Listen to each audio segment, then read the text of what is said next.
विजय कौशिक जी भी हमारे साथ यहाँ पर बने हुए हैं, कांग्रेस के नेता है विजय कौशिक जी। जिस तरह से यहाँ पर आए दिन विपक्ष की ओर से कई तरह की बयानबाजियां होती रहती हैं, कभी स्वामी प्रसाद मौर्य का बयान सामने आता है, तो अभी तो यहाँ पर एक अच्छे खासे पद पर मुख्यमंत्री एम.के. स्टालिन के बेटे हैं, जो अभिनेता भी हैं, जिनके ऊपर कई जिम्मेदारियां भी हैं तमिलनाडु की, वो यहाँ पर बयान दे रहे हैं कि सनातन धर्म जो है वो एक बीमारी है और इसको जड़ से खत्म करना है और ये डेंगू बीमारी जैसा है। जिस तरह का उन्होंने ये बयान दिया है, यहाँ पर आपका स्टैंड क्या है? क्योंकि बीजेपी चाहती है कि आप इस पर माफी मांगे और अपना स्टैंड क्लियर करें कि क्या आप ऐसे लोगों के साथ खड़े हैं, आपका गठबंधन खड़ा है ऐसे लोगों के साथ?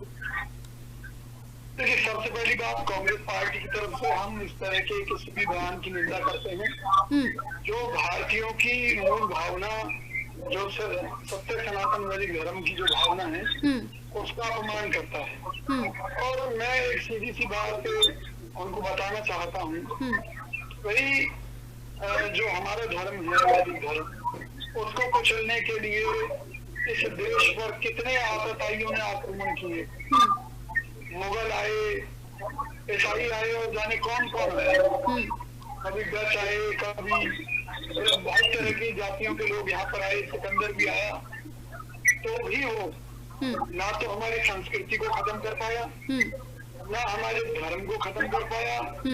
वो लोग मर गए और इतिहास गवाह है कि सिकंदर जैसा व्यक्ति भी अपने जो देश में था वहां तक जिंदा वापस नहीं जा पाया था। तो सबसे बड़ी बात यही है कि हमारी संस्कृति, हमारा धर्म वो इतना महान है दुनिया में, क्योंकि बुद्धिज्म की अगर हम बात करें वो भी भारत से निकलकर पूरी दुनिया में फैला, जो हिंदू धर्म है वो भी दुनिया में फैला। इस्लाम की स्थापना होने से पहले जितने भी ये कथित मुसलमान हैं, ये सब मूर्तियों की पूजा करते थे अरब कंट्रीज के अंदर, ठीक है। मोहम्मद साहब ने, इनके जो मोहम्मद साहब हैं, उन्होंने मूर्तियों को तोड़वाकर काबा में वहाँ पर पत्थर की पूजा का आरंभ किया। कुरैश कबीले का पत्थर था जिसकी पूजा आज तक मुसलमान कर रहे हैं। तो कहने का भाव ये है कि हमें मिटाने के लिए, देखिए हमारा देश मुस्लिमों का भी गुलाम रहा, हमारा देश अंग्रेजों का भी गुलाम रहा और जाने कितने आए, और गुलामी के दौर में किसी भी धर्म को मिटाना बड़ा आसान होता है।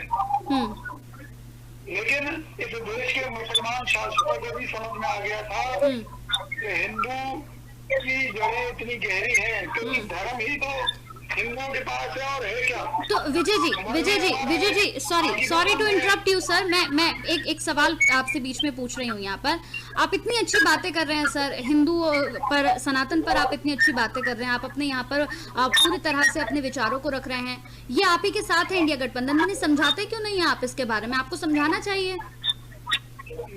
मेरी बात तो सुनिए, जब आप एक आर्मी बनाते हैं ना, आर्मी किसी मोर्चे पर लड़ने के लिए, तो उसमें आपको हर तरह का आदमी चाहिए होता है। आपके जूते चप्पल साफ करने के लिए भी आदमी चाहिए होता है, कपड़े धोने के लिए भी आदमी चाहिए होता है। तो सबकी अलग अलग भूमिका है।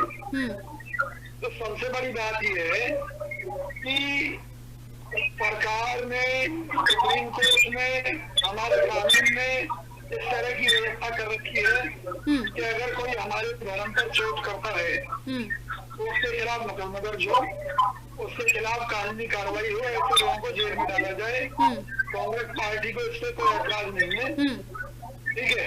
तो फिर तो गठबंधन से बाहर किया जाएगा क्या सर? देखिए, गठबंधन को कांग्रेस के हाथ में नहीं है। ना फिर कोई इस गठबंधन का मुखिया कांग्रेस नहीं है फिलहाल।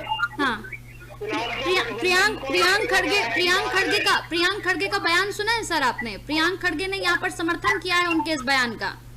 देखिए जी, प्रियांक खड़गे मल्लिकार्जुन खड़गे जी के पुत्र हैं। वो मल्लिकार्जुन खड़गे नहीं है, उन्होंने निजी तौर पर किसी का समर्थन कर दिया। वो उनकी मूड अच्छा है। बड़ा हैरान करता है विजय जी, बड़ा हैरान करता है कि इस तरह के लगातार कई बयान अभी तक सामने आ चुके हैं विपक्ष की ओर से, हम लगातार कई बयान सुन रहे हैं। अभी स्वामी प्रसाद मौर्य जी ने बयान दिया यहाँ पर हिंदुओं पर, ब्राह्मणों पर वो बोलते हुए नजर आए। सारे बयान सामने आने के बाद जब आप लोगों से सवाल पूछा जाए तो आप ये कहकर पल्ला झाड़ ले कि ये व्यक्तिगत उनका बयान है, इससे हमारा कोई लेना देना नहीं है। मैं सिर्फ एक चीज कह सकता हूँ, ऐसे लोगों का इलाज कानून के पास है, सरकार के पास है। और जो लोग हमारे मजहब के ऊपर, यानी कि मजहब तो बहुत है, धर्म केवल एक है धरती पर, वो हमारा सत्य सनातन वैदिक धर्म है। जो हमारे धर्म के ऊपर उंगली उठाएगा वो लोग खुद ब खुद नष्ट हो जाएंगे। जिस तरह देश में आए हुए सैकड़ों आसान तो नष्ट हो गए, लेकिन हिंदू धर्म नष्ट नहीं हुआ। तो हिंदू धर्म है, बाकी और जितनी भी जो दुकानें खुली है धर्म के नाम पर, वो नष्ट हो सकती है। ठीक है, चलिए आपके पास आऊंगी, सवाल मेरे पास बहुत सारे विजय जी। हाँ, आपके पास आऊंगी हमारे साथ। हाँ, हिंदू धर्म की रक्षा के लिए सेना तैयार हुई थी। हाँ, आज ये सेना पूरी दुनिया में फैली हुई है। लेकिन विजय जी, जो सेना आपकी पूरी तैयार हुई है इंडिया गठबंधन में, सभी तो अलग अलग जा रहे हैं। कोई कुछ बयान दे रहा है, कोई कुछ बयान दे रहा है। आप कह रहे हैं आप सनातन के साथ हैं। एक बात आपसे इस बार सुन लीजिए मेरी गठबंधन के बारे में। अभी सही मायनों में कोई गठबंधन नहीं है। अभी तो समन्वय चल रहा है, मीटिंगें चल रही हाँ, हैं। तो पूरे मंच पे फिर खड़े होकर, सर सुनिए, पूरे मंच पर, सर सुनिए, मंच पर खड़े होकर फिर ये तस्वीरें क्यों खिंचवा रहे हैं? पूरे इंडिया की बात क्यों कर रहे हैं? क्यों कर रहे हैं सर? जब कोई गठबंधन आपको लगता है नहीं है, तो मंच पर एक साथ खड़े हैं कि जम्मू कश्मीर से लेकर कन्याकुमारी तक की आप लोग बात कर रहे हैं। जब किसी बच्चे को पहली कक्षा में डाला जाता है ना, तो पहली कक्षा पास कर लेने से ये नहीं कहा जाता कि बच्चे की शिक्षा पूरी हो गई है।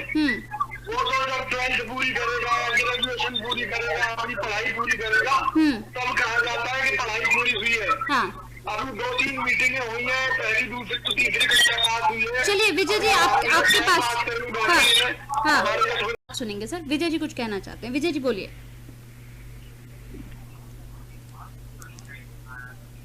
करती है कि वो हिंदू धर्म की रक्षा के लिए तत्पर है और हिंदुओं के नाम पर राजनीति करती है। तो मेरी उनसे अपील है कि आपको पहले तो हिंदू और हिंदू शब्द की परिभाषा की जानकारी होनी चाहिए। इन्हें कोई जानकारियां तो है नहीं, ये तो केवल वोट बैंक की राजनीति कर रहे हैं। इसलिए हम मुसलमानों का विश्वास जीतने में लग गए। इन्हीं जैसे लोगों के कारण कई राजनीतिक दलों के जो लोग हैं, जैसे ये जो मौजूदा मुद्दा है, ऐसे लोगों के हौसले भाजपा के कारण बुलंद हुए हैं केवल। तो भाजपा कोई कार्रवाई करती नहीं है, कभी ओवैसी जहर उगलता है, कभी कोई और क्षेत्रीय दल जहर उगलता है, कभी मौर्य जी उगलते हैं जो कभी भाजपा में ही थे, इनके सहयोगी थे। तो सबसे बड़ा मुद्दा ये है कि जैसा भी पिछले दिनों सुप्रीम कोर्ट ने कहा था कि हेट स्पीच देने का किसी को राइट नहीं, जो दे उसके खिलाफ तगड़ी कार्रवाई होनी चाहिए। तो ये सबसे बड़ा मुद्दा है। तो कहीं ना कहीं भाजपा सरकार की लापरवाही के कारण, कमी के कारण देश को ये दिन देखने पड़ रहे हैं कि जहां अपने ही देश में हिंदुओं को अपमानित होना पड़ रहा है और उन्हें इस तरह की समस्याओं से दो चार होना पड़ रहा है।